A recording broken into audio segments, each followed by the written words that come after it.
Well, welcome back. Hang in there. You're doing great. This is going to be a short video, which you'll probably enjoy. The fact that it's short, and hopefully you'll enjoy the video too. But what we're going to do here is we're going to look at the criteria for making ethical decisions. So really, one of the first questions we have to ask is this truly an ethical dilemma? Because some things are not ethical dilemmas. So let me share my screen.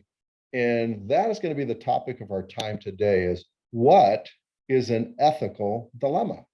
Because not everything is an ethical dilemma, even though we may say it is. And so we have to have a very clear understanding and objective criteria to understand what exactly constitutes an ethical dilemma. And so as we look here, we have two examples. And so let me go through the first example. It's this.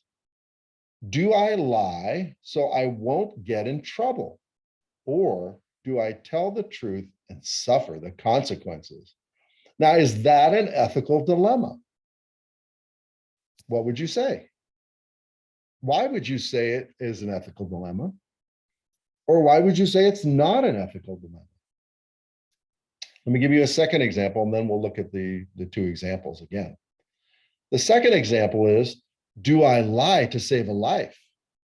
Or do I tell the truth and put a person's life in jeopardy? Does that constitute an ethical dilemma? Why would you say it does, or why would you say it doesn't? So let's look at these two examples in a little bit more detail. I would say that the first one does not constitute an ethical dilemma, and the second one does. So let's look at the first one. The reason why the first one does not constitute an ethical dilemma is there's no moral conflict. Okay, it's not pitting two biblical imperatives against each other, right? Scripture tells us very clearly not to lie in Leviticus 19:11. The Bible is also clear that if we do lie, there are consequences to our sin, right? For the wages of sin is death. That is a consequence. So there's no conflict. And so the reality is the first one is merely Christian obedience. It requires Christian obedience. There's not an ethical dilemma embedded within that scenario. And so that's really important that we understand that. When we as Christians are commanded to do something, we do it. The problem comes in the second example, when we have two commands of Scripture that appear to be in conflict. Okay, now I say appear because, again, if we went back to Betsy, she said there's non-conflicting absolutism. They're definitely absolutes, but somehow God's going to figure that out. But I'm moving down into number 5 and number 6, looking at there's some kind of graded absolutism in that second one, right? That do I lie to save a life, or do I tell the truth and put that person's life in danger? That, I believe, does constitute an ethical dilemma because we are told not to lie, but we are also told to protect life. And so now all of a sudden, those two seem to be at odds with each other. And that is what creates an ethical dilemma. So let me look at our definition.